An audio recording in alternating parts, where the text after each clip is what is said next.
자, 이번 시간에는 약수의 개수를 구하는 문제를 한번 풀어보겠습니다.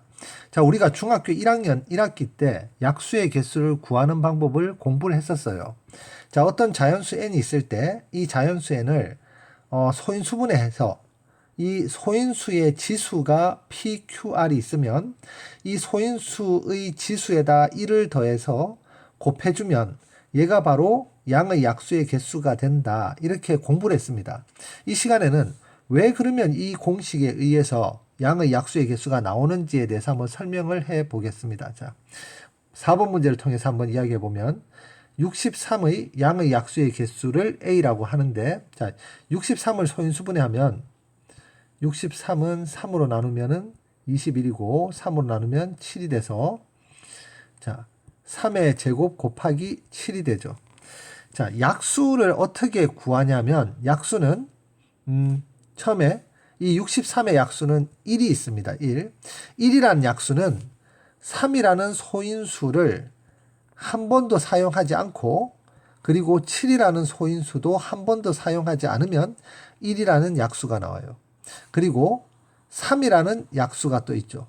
자, 63의 약수 중에서 3이라는 약수가 있는데 3이라는 약수는 3이라는 소인수를 한 번 사용하고, 그리고 7이라는 소인수는 한 번도 사용하지 않으면 3이라는 약수가 나옵니다. 자, 그리고 7이라는 약수도 있는데 7은 3을 한 번도 사용하지 않고 7을 한 번 사용하면은 7이 나옵니다.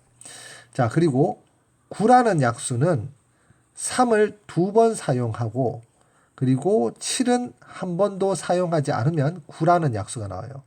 자, 이렇게 약수를 구하기 위해서 우리가 어떻게 하냐면 소인수분해를 해서, 자, 3을 한 번도 사용하지 않을 수도 있고 한 번 사용할 수도 있고 두 번 사용할 수도 있고, 7을 한 번도 사용하지 않을 수도 있고 한 번 사용할 수도 있으니까 3이라는 소인수에 대해서 나올 수 있는 경우가 세 가지 경우, 그리고 7이라는 소인수에 대해서 나올 수 있는 경우가 두 가지 경우. 그래서 이 둘을, 자, 3이라는 소인수도 약수를 구하기 위해서 사용해야 되고 7이라는 소인수도 동시에 사용해야 되니, 자, 3과 이 경우의 수를 곱해서 바로 양의 약수의 개수는 A가 바로 6이 됩니다. 자, 이렇게 해서 곱의 법칙을 이용해서 양의 약수의 개수를 구할 수 있는 거예요.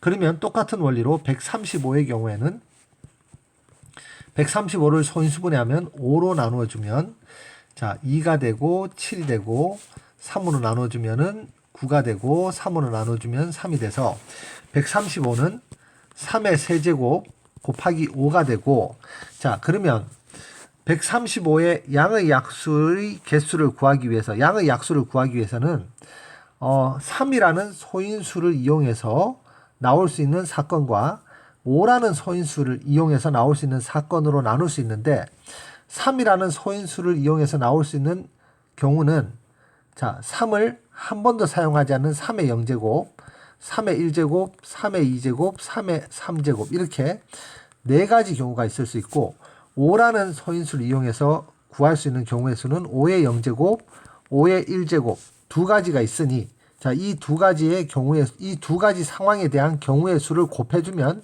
바로 8이 약수의 개수가 됩니다. 그래서 B는 8이 됩니다. 그래서 A 더하기 B의 값을 구하라고 했으니까 6하고 8을 더하면 14가 정답입니다.